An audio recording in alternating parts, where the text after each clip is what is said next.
On this episode of Project Stealth Mode, we get into that interior and start addressing all the issues that are there. So there are a lot of things that need to be addressed, a lot of things that need to be fixed. Let's get in there and get some work done.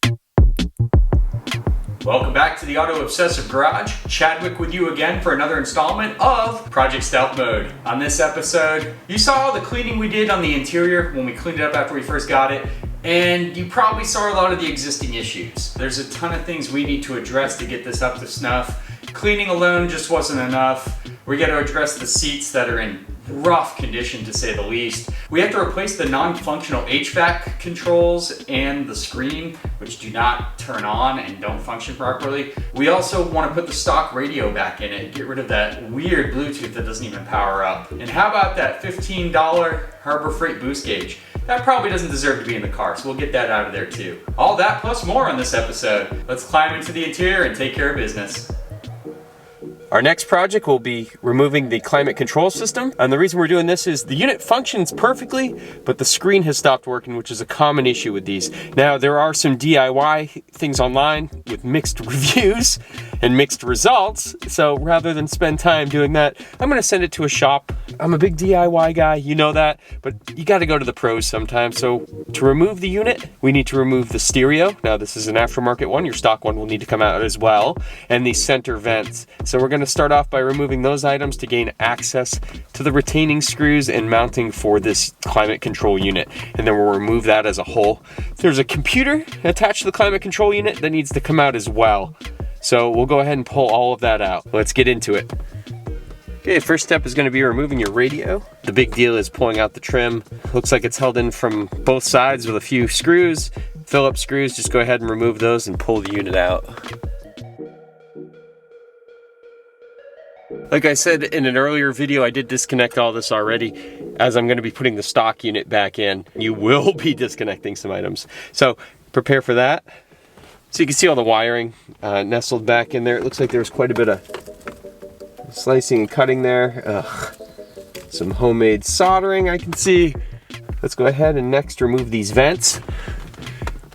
Now the tricky part with these vents is there are two retaining kind of clips.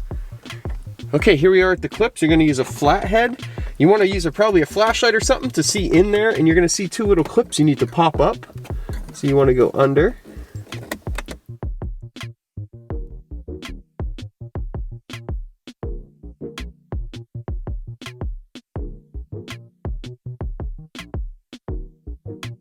And there we have the vents removed. And the big reason to do that is to get access to this one screw here holding in the climate control. So these are two little clips on the side. They simply pinch and pull off. And those will get you access to the side screws that are holding in the climate control. And now we should be able to undo these screws and pull the unit out.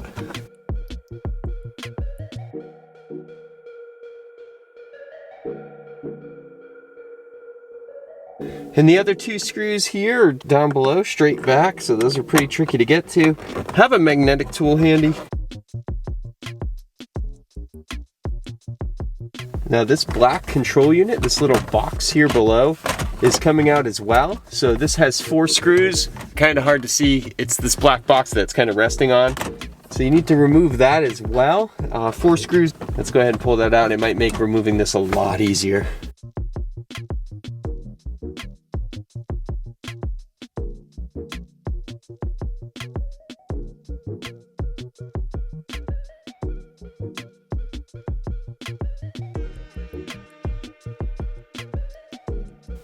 And then we have our AC computer, or AC controller, completely removed from the vehicle, as you can see there. That has to be shipped in with the unit for repair, so we've got that now. Time to pull the actual unit out.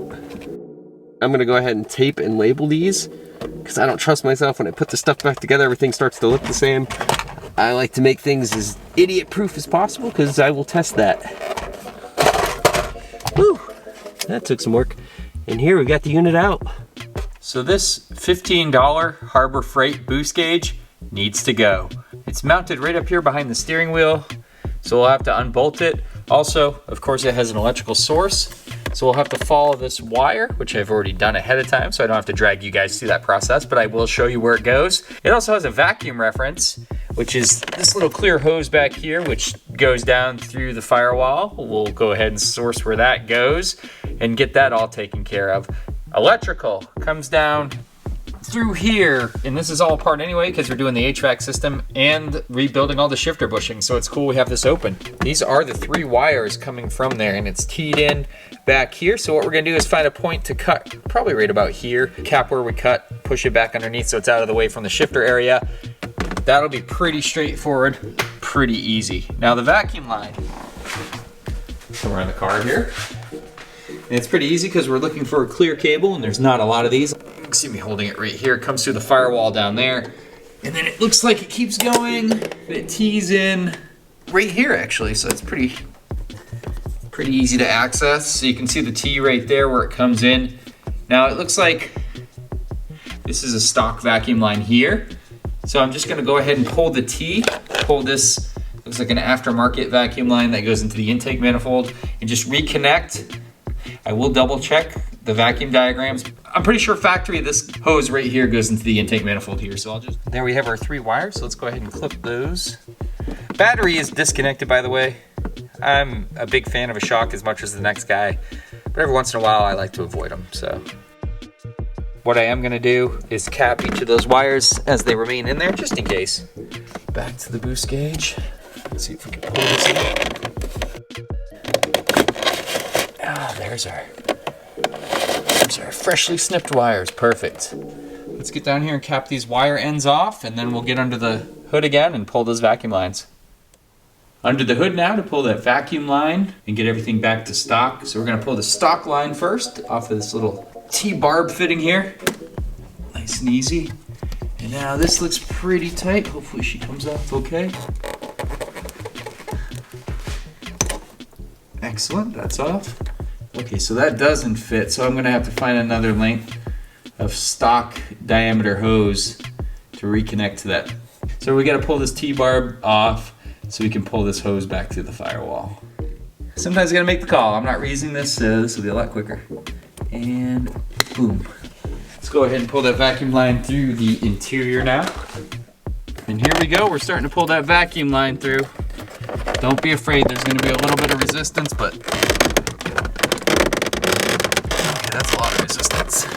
Okay, I just got below the steering wheel. That's where they use the breach in the firewall to pass the vacuum line, so I just pulled it out by hand. Here we go. There we go, drop the steering wheel down a little bit. Yep, that helped. The gauge itself seems to be ejecting out of its housing. So it works.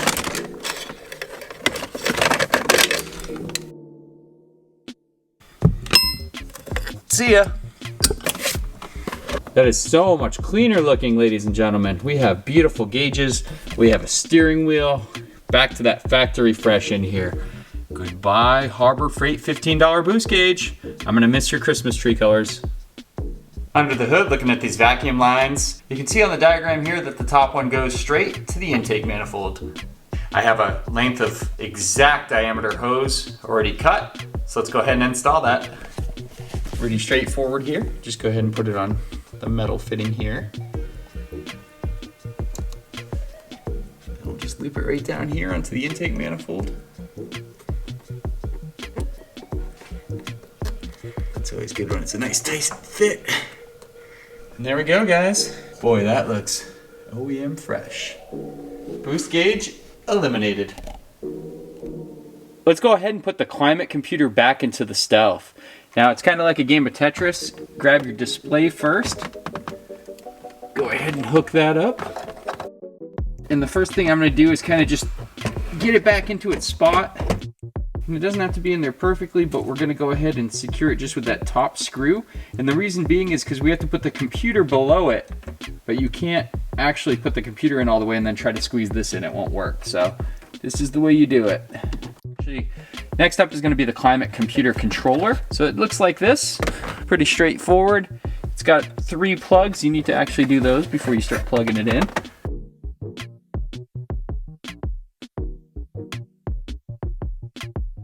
In retrospect, you don't even want to have this top screw done because it doesn't even give you enough movement. You gotta have it so you can totally tuck the controller way up out of the way.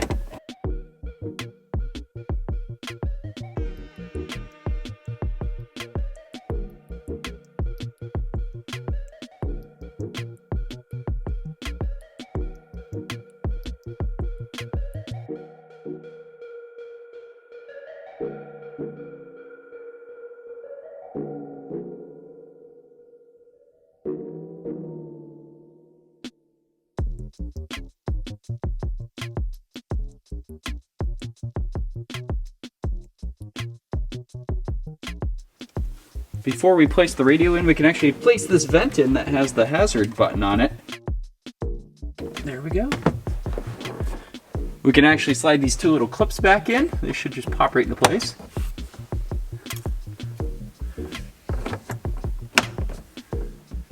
Okay, it's radio time now. So lucky for me, the aftermarket radio that was installed simply used the existing plugs and added some additional wiring. So I didn't have to redo any wiring, which is always nice. You never know what kind of nightmare you're gonna get into with these aftermarket stereos. So take this stuff, trash it, and make sure all your components are there to go into your new radio.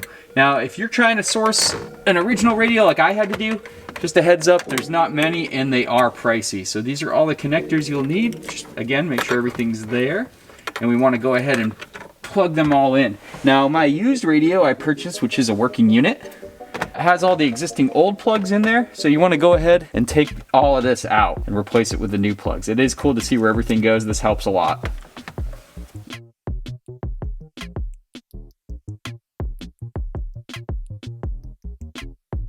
Ah, look at that, guys. Stock radio in place. Go ahead and bolt it in, and we've got the little surround here we'll put on after.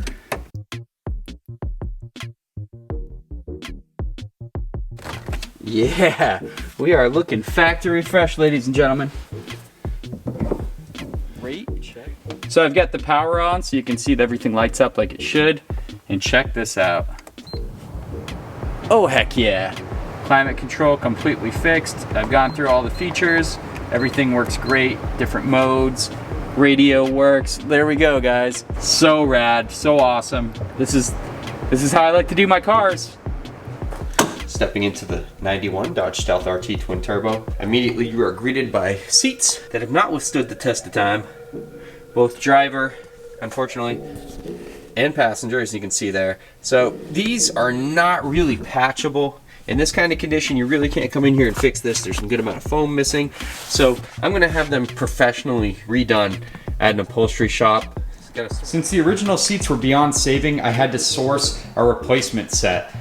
And it's very hard to source a clean set of seats for the Stealth RT and 3000 GT. But boy, I did a pretty good job here searching around online.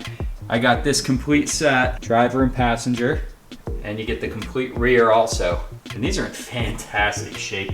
And it was literally half the cost that it would have cost me to recover the original seats, which wouldn't make them really original. This actually keeps it more original. Yes, we switched to black, but I think the black actually looks amazing in this interior since there's so much black plastic. So I think these seats just integrate excellently. Look how good they look. A little bit of wear on the driver's seat. They're not perfect, but boy, as close as you're gonna get for 91 Dodge Stealth seats. Yeah, it looks fantastic in here. I actually really like the contrast between the black and beige. Yeah, sometimes things like that are necessary, but it came out great and it still looks so factory fresh.